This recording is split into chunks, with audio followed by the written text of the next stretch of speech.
Hey guys, I'm Hop for TFBTV, and today we're taking a look at the Bushnell TRS-26 Red Dot. The TRS-26 is an affordable red dot and could be thought of as the sequel to the older Bushnell TRS-25, one of the best budget red dots of all time. The TRS-25 is the original budget red dot. It's the optic that proved a cheap red dot could work. Maybe it's hard to understand now that you can get high-quality, affordable red dots from SIG, Holosun, TrueGlow, and basically everybody else. But there was a time that the only red dot in between airsoft tier and aimpoint tier was the TRS-25. So the TRS-26 has some big shoes to fill. Let's take a look at it. The TRS-26 has a 3 MOA red dot with 11 brightness settings. It has rubberized buttons to turn it on and control brightness instead of the rheostat wheel on the old TRS-25. Power is supplied by a CR2032 battery, which provides up to 50,000 hours of battery life, or 30,000 hours at the medium brightness setting of 6. The TRS-26 doesn't have an auto-on feature, but it does have an auto shut-off at 2 hours. This is the major flaw of the TRS-26 to me. 50,000 hours is 5.7 years. 30,000 hours is 3.5 years. I'd happily leave the dot on all the time and just change the battery out on every odd-numbered birthday. That's kind of what you do with aim points. But with the auto shutoff, you don't have that option. You can't even change the length of the auto shutoff. 2 hours is plenty long enough for goofing around at the range, but I'd hate to use this thing in a hunting or defensive situation and have the dot turn off at the wrong time. Bushnell supplies the TRS-26 with a lower third co-witness riser mount, but the TRS-26 is also compatible with aimpoint T1 style mounts, similar to a bunch of other red dots like Holosun, TrueGlow, and the SIG Romeo 5. I used a leftover short riser I had from a TrueGlow aimpoint compatible red dot when I used the TRS-26 on the Ruger PC Charger pistol. It looks a little goofy to mix and match shapes and brands like that, but it worked perfectly fine. The included mount is secured with 2 Torx cross bolts versus a single one on the Holosuns and Romeos, so there's a lot more surface area for the clamp.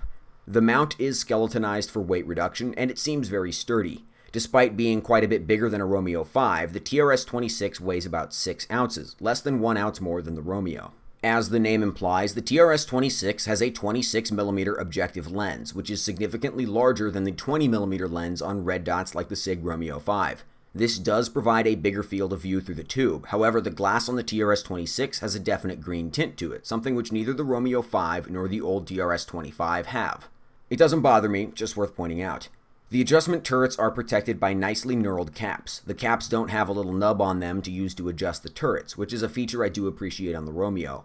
The adjustments are 1 MOA per click, the same as the TRS-25.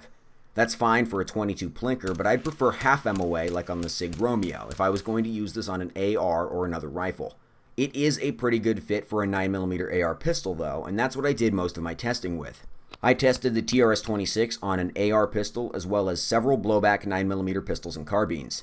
I figured the energetic recoil of a blowback 9mm is a good way to torture test an optic in a short time period. The TRS-26 held up just fine. I didn't have any issues with it failing to turn on or flickering or shutting off.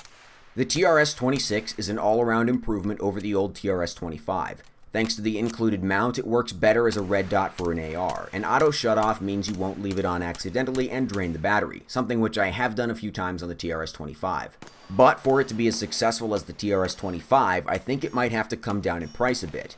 The TRS-25 usually sells for give or take $50, and for $50 there's no other red dot on the market I would trust like a TRS-25. I've put them on everything, 22 rifles, 22 pistols, 9mm carbines, AR-15s, the works. At the peak of my TRS-25 ownership, I had 3 of them. The TRS-25 is still a great option for a cheap 22 plinker. I know for a lot of people it's a tough pill to swallow to spend $150 on a red dot for the Walmart grade 22 that costs less than that. But as of this writing, the TRS-26 retails for about $130, and at that price range, it's going to have some competition. At right around that price point, you can get a Holosun or SIG Romeo that will have comparable features in battery life, but also have nice stuff like motion activation features. Something Bushnell could do to immediately improve the TRS-26, in my opinion, is to completely drop the auto shutoff feature. I don't think the TRS-26 has hit full market saturation yet. Prices on other red dots do seem to be going up lately, and the TRS-26 may drop in price to somewhere between the old TRS-25 and a base model Holosun. If that's the case, it'll be a very good buy, but if the price stays within $20 of the Romeo 5, I'd rather skip a few Happy Meals and buy the Romeo. Thanks for watching, guys. TFBTV is supported by our sponsors, Ventura Munitions and Top Gun Supply. We are also supported by our viewers via Subscribestar and Patreon. You can find links to both of those in the video description. See you next time.